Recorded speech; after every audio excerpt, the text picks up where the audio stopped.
Coucou les amis. Eh bien bonjour à tous, eh bien, il y a du soleil aujourd'hui. En disant que ça fait quelques jours qu'il y a du soleil. Température assez basse, très basse. Donc il y a des trucs qui soi-disant, fonctionnent à telle date, avec les conditions climatiques. Il faut tout vérifier en fait. Il fait très froid le matin et chaud l'après-midi. Voilà. Waouh. C'est-à-dire qu'il y a certaines choses qui sont bonnes et certaines choses qu'il faut faire avec des précautions. Hein. Puis certaines choses qu'on ne doit pas balayer comme ça d'un revers. Je reviens après. Bon voilà, donc ça c'est mes laitues. Belle laitue. Hein. Vous remarquez, c'est pas bouffé à limace. Et vous pouvez regarder autour, c'est un sol à nu. Et il n'y a pas de d'anti-limace.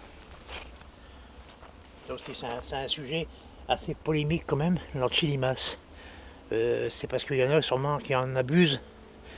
Et il ne faut pas en abuser. Voilà, c'est un truc qui est là pour aider le jardinier en sol nu, même en paillage. De toute façon, il ne faut pas se leurrer. Il y en a qui en mettent sans le dire. Mais voilà, il faut mieux tout dire parce que si on commence à mentir à ses abonnés, et parce qu'il ne faut pas oublier que quand on fait des vidéos, on est quelque part influenceur. Donc quand on dit quelque chose, il faut que ça soit véridique. Il faut que ça soit prouvé. Voilà. Donc là, mais je disais mes salades. Très belle salade, hein, très belle variété de salade. Ça c'est les nôtres, hein, avec des cœurs très serrés, on voit. Ça c'est des belles salades. Les pommes de terre, on voit, la végétation est bien farcie, les températures sont meilleures au matin. Même les pois, ils ont explosé.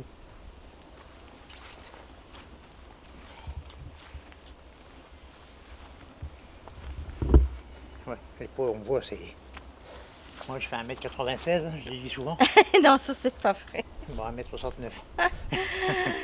Ça, c'est 1m70 Ouais, à peu 1m80 près, ouais.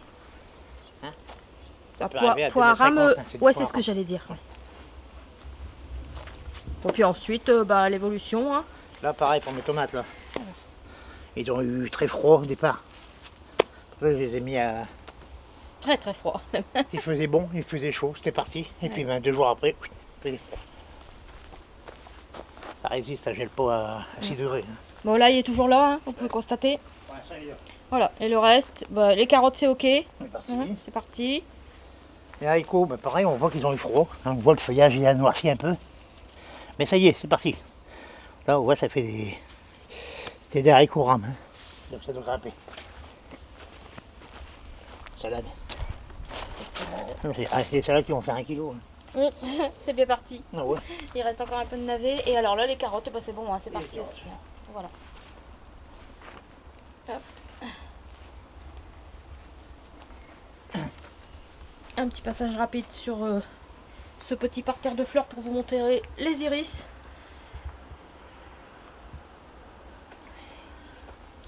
Et nous voici dans la serre. Et nous voulons arriver dans la serre. Je vous invite à y rentrer. Alors, c'est Si ce vous que je vais pouvez. faire. Et toi, tu vas venir te mettre presque à ma place. Hein, Voilà. Voilà. La serre est en rétrécie. Oui, oui. Mais vous voyez, c'est suffisant. Donc là, j'avais commencé par l'anti-limace. Attends, j'arrive. Me voici. J'avais commencé par l'anti-limace. Les produits, depuis quelque temps, ont fortement évolué. Et maintenant, ils sont plus sélectifs qu'avant. Avant, c'est vrai que les produits qu'on mettait étaient très toxiques. Hein, aussi bien pour le sol que pour les animaux domestiques, ou même les animaux sauvages, comme les hérissons. Mais maintenant, ça a très bien évolué et tout ça, c'est sélectif. Hein. Disons que c'est plus les produits qu'on avait avant. Hein. Ça a très évolué là-dessus. Bon, je suis pas là pour défendre les phytos parce que j'en utilise très peu. J'en utilise très peu. Alors j'utilise surtout au début de saison quand il n'y a rien dans le jardin et que les théropodes se réveillent et qui tombent nez à nez avec vos salades. Ou vos carottes. Devinez qui va gagner. Voilà. Maintenant, là, vous voyez, le jardin, il y a une belle évolution, il y a du végétaux. Donc, ils ont de quoi bouffer sans nous emmerder. Voilà, on va utiliser les grands mots. On va dire ça. Voilà, donc là, maintenant, ça y est, là, on voit que la serre, c'est parti, les températures sont meilleures. Donc, ben, le raisin, il y en a partout. Ouais, ça a l'air Hein, il y en a d'être... partout, ça y est, parti. Les concombres, qui avaient du mal au départ, c'est normal, il faisait froid. Voilà. Donc, quand il fait froid, c'est une des raisons premières pour lesquelles vos légumes vont jaunir. C'est pas parce que vous arrosez trop au départ, c'est parce que s'il ne fait pas assez chaud, et ben ça jaunit. Voilà.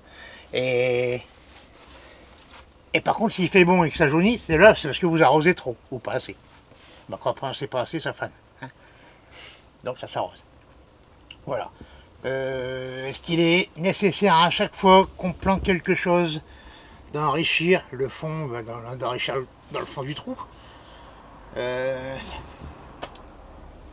Oui et non. Si vous avez enrichi votre sol durant la saison hivernale, tout l'hiver vous avez mis du fumier, du compost, ben, le sol est prêt, pourquoi en rajouter? Ça sert à rien.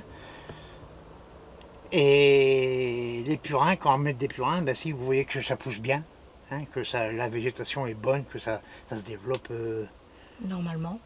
une bonne tendance de développement, que ça produit, pourquoi vouloir rajouter des purins ou des engrais organiques? Tant que ça marche, ça marche. Voilà. Si vous voyez que ça commence à attention, quand je dis ça, quand vous voyez que ça commence à ralentir, ne soyez pas pressé pour que ça pousse trop vite. Hein. Il faut que ça soit, c'est l'évolution, comparé avec les autres. Hein. Vous voyez que ça pousse bien, ça commence à ralentir, alors vous pouvez aider un petit peu. Purin d'ortie, purin de conso, engrais organique. Voilà. Donc tout ça, c'est pas la peine de l'enfouir, parce que normalement, quand vous avez mis votre pied de... Je prends l'exemple du pied de tomate, si vous l'avez planté votre pied de tomate, de toute façon, lui va foutre de la racine à la surface. Et je vais peut-être prendre l'exemple ici. Voilà, parce que là-bas c'est du greffé. Ici j'aurais été planté normalement. Voilà. Je sais pas si on va réussir à le voir. Voilà. Mais ici, si je commence à gratter un petit peu, voilà. On les voit les racines. Les racines des tomates sont déjà là, à la surface. Vous voyez? Voilà, là c'est les racines de mes tomates. Ça. D'accord. Voilà, mes racines sont là. Ok. Donc ça c'est des pieds qui ont été plantés normalement, c'est-à-dire qu'ils n'ont pas été enfoncés, rien, parce qu'ils étaient pas filés, ils étaient bien costauds. Donc ils n'ont pas été enfoncés profondément. Donc la racine se développe tout de suite, à la motte, normal. Par contre, si vous l'enfoncez, c'est parce qu'ils ont filé. Hein, ou ils ont filé, ou ils sont fragiles, ils sont frêles. Donc vous les enfoncez un petit peu de plus pour qu'ils soient plus costauds, hein, surtout si c'est dehors. En serre, c'est pas trop grave, vous mettez tout de suite la ficelle. Hein, ou le tuteur pour le tenir, et voilà. Mais dehors, s'il y a du vent, souvent quand c'est trop grand, trop fin, un coup de vent, clac, c'est cassé. C'est la raison, ouais. Ouais, vas-y, c'est la raison. C'est la raison pour laquelle on doit les enfoncer un peu. Voilà. Est-ce que ça va fournir plus si on les enfonce plus profondément? Non. Non, ça n'a rien à voir avec ça. Si le sol est pauvre, vous enfoncez le pied de tomate, vous pensez qu'il sera plus productif. Hein. C'est ce que vous allez mettre dans votre sol qui va faire que le pied de tomate sera productif ou pas. Ni plus ni moins. Donc j'ai même une vidéo où je fais voir coucher. Le pied de tomate était vraiment très grand, tout tordu. Là je l'ai couché. Là, je me souviens, c'était ton collègue qui t'avait donné des pieds de tomates super hauts. Ouais, voilà. Donc ça prouve bien qu'on n'est pas obligé d'enfoncer le pied de tomate. Parce que là je l'ai couché. J'ai fait une petite rigole de 10 cm, j'ai mis le pied de tomate dedans. Et j'ai eu des tomates. Pas plus, ni moins. Voilà, ça n'a rien à voir, la profondeur du pied de tomate n'a rien à voir. Et est-ce que ça va fournir plus de maladies? Pourquoi? Je vois pas la raison. Il n'y a aucune raison non plus. Voilà. Donc voilà. Donc mes pieds de tomate, là, ils sont... Je dirais là, ils sont à 1m50. Pas les plus grands. Ouais, un petit peu moins, ouais. Donc là, j'ai enrichi mon sol avant de les planter, parce qu'avant mes tomates, c'était rempli de salade. Donc moi, quand je change de culture, c'est à la même place tout de suite. Là, j'enrichis un peu. Du granulé de fumier, ou du compost, ce que j'ai. Du fumier en sac, voilà. Sans en rajouter de plus. Et si un jour, je vois que ça commence à jaunir un peu ou à ralentir, ben là, je remettrai un peu d'engrais organique, du fumier de cheval en granulé, je mets ça au pied, hein, sur le sol, un petit griffage, un arrosage par-dessus pour faire pénétrer un peu, et c'est tout. Et c'est reparti. Voilà. Donc, est-ce qu'il faut balayer les anciennes méthodes? Non, tant que ça marche, c'est que ça va. Voilà, je vais pas m'étaler plus, sinon je vais pas te donner des polémiques. Ouais, puis après, bah, respectez bien la saisonnalité. ouais, et là, ouais, la saisonnalité. La saisonnalité, c'est ce qu'il y a de plus important. Voilà. Et vérifiez bien la météo avant de vous lancer dans les plantations. Si vous voyez que sur 10 jours, les températures vont chuter, attendez. Si vos pieds commencent à souffrir, ben là, vous les... Oh là, si vous avez du purin, vous mettez un petit peu de purin au pied, sur le terreau, pas sur les plantes. Voilà. J'ai entendu dire aussi, le purin d'ortie, trop vieux, devient désherbant. C'est faux. Il ne désherbe pas du tout. Si vous avez du vieux purin, vous le mettez sur vos adventices. Ils vont ralentir un petit peu, mais au final, vous aurez mis de l'azote. Donc ça va repartir plus bête. Par contre, sur un plan qui a des pucerons, par exemple, souvent on dit qu'il faut pulvériser du purin d'ortie dessus.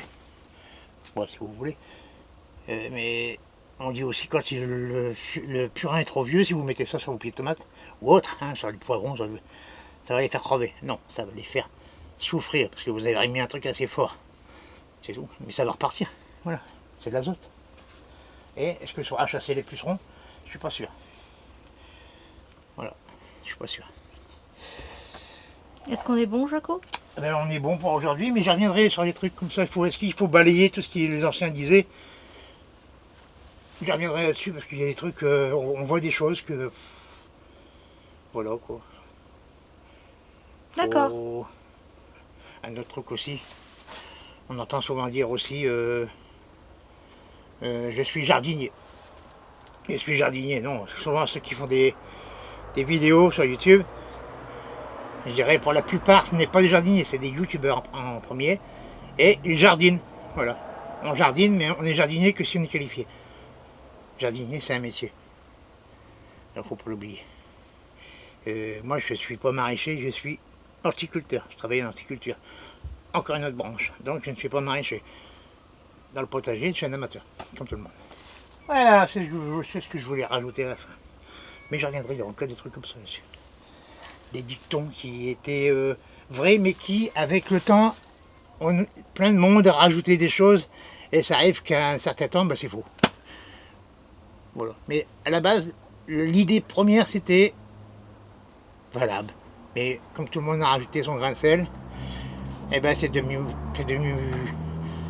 je dirais pas faux, Mais presque tout et n'importe quoi. Voilà, c'est devenu amplifié dans le mauvais sens.